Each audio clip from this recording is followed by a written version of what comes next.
Hey dosers, what's up and welcome back to another video. Today we're going to be focusing on the factor and remainder theorem. So let's get right into today's video. So the factor theorem, we're going to start off with the factor theorem. So as you can see here, this is the main part. This is the main section that you need to know. This is the main part that I want you to focus on. So f of x is divisible, let's say f of x is divisible by x minus a. The factor theorem, due to the proof that mathematicians have done, the theorem is that since f of x is divisible by x minus a, f of a will be equal to 0. That means a will be a root of this function over here. X minus a is divisible, hence why f of a is equal to 0. And this is what I want you to keep in mind for any question that you get relating to this whatsoever.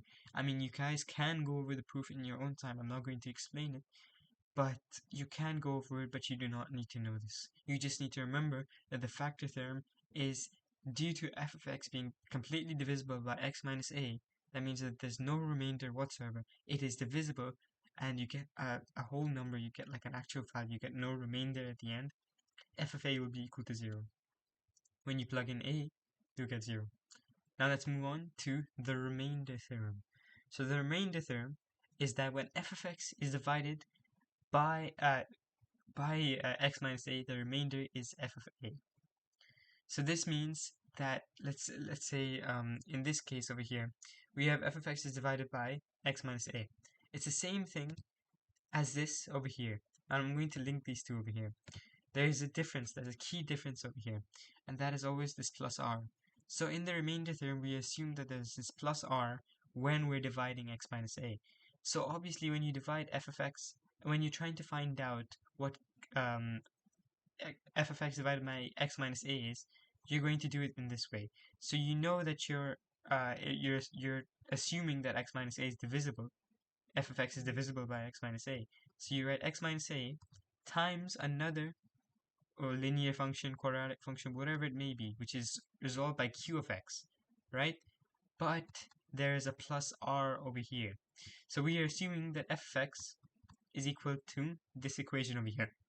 X minus a, since we're dividing x minus a, q of x as our linear equation, quadratic equation, whatever is left, and plus r as our remainder. This is remainder.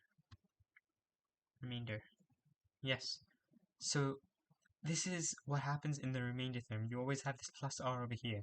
So that means when you plug in f of a, in this case over here, you will get a minus a times q of x plus r.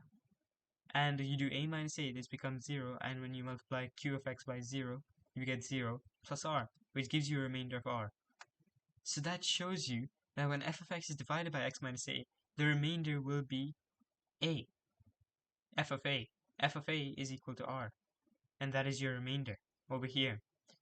And in this case, we are assuming, it is assumed that this is not completely divisible and you will get a remainder. Hence why mathematicians write it as plus r. They always write it for the remainder theorem in general. Now let's look at the factor theorem. So if you want, you can go over the proof. I'm going to explain it in the same way, but in a little bit more simple. So in the factor theorem, instead, we do not take plus r over here. We take f of x is equal to x minus a, same thing, times q of x. This is what we take. This is what we take for the factor theorem. And we take this so that f of a, when we plug in a instead of x over here, you get a minus a times q of x, giving you 0. And that shows you that f of a is equal to 0, hence proving the factor theorem. So f of x is divisible by x minus a because a is equal to 0. And this proves the factor theorem. And this is the proof for the remainder theorem.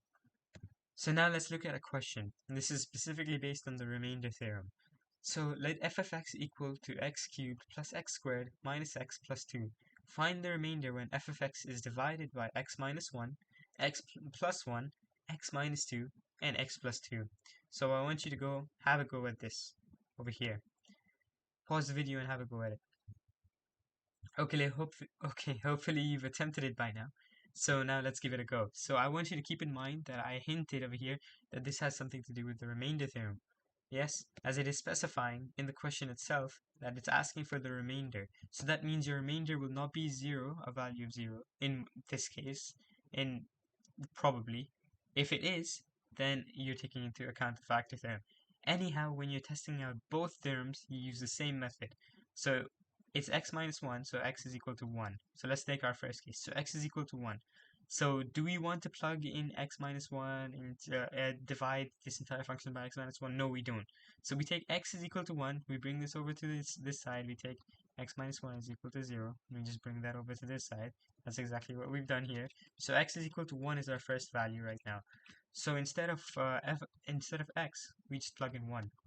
And we get 1 to the power of 3 plus 1 to the power of 2 minus 1 plus 2, which is 3 as our value.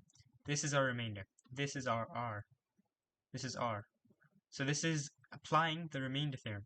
And then we take f of negative 1, as this value here, x plus 1, becomes x is equal to negative 1.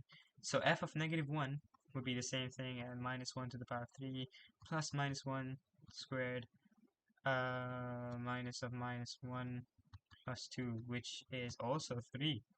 You see, this is still the remainder. This is still giving you a remainder of 3. And then our next value is x is equal to 2 over here, because it's x minus 2 is equal to 0. So x is equal to 2. So f of 2 that you plug in here, and you get 2 to the power of 3 plus 2 to the power of 2 minus 2 plus 2, and you get a value of 12. Yes, you're still getting a whole remainder over here. And then you plug in, since it's x plus 2 is equal to 0, you plug in negative 2 over here. You do the same thing, negative 2 to the power of 3 plus 2 minus 2 to the power of 2 minus of minus 2 plus 2. And here, you get a value of 0. So this means that x plus 2, this value over here, is a factor. This guy right here is a factor, and only this guy. Because the remainder is 0. You don't get a number for a remainder. You get 0. You don't get an actual value. You don't get a number larger than 0 over here. Hence, larger or less than 0. You get 0 as your value. Hence, proving, as we come back here, f of a is equal to 0 is our proof for the factor theorem. And we are getting the remainder to be 0 over here. So this is implementing the factor theorem. All of these are under the remainder theorem. I hope that's clear.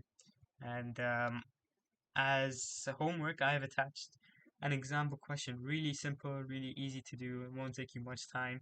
So whenever you get the chance, the Canva slides are in the description below.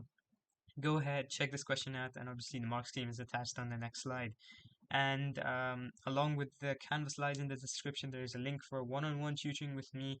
Anytime you want it, half an hour, whenever you want, book it. It's completely free, and I'll be more than willing to help you. Again, completely for free. So thank you for watching today's video. Hopefully you've understood the factor and remainder theorem, and hopefully you have a good day. Thank you for watching.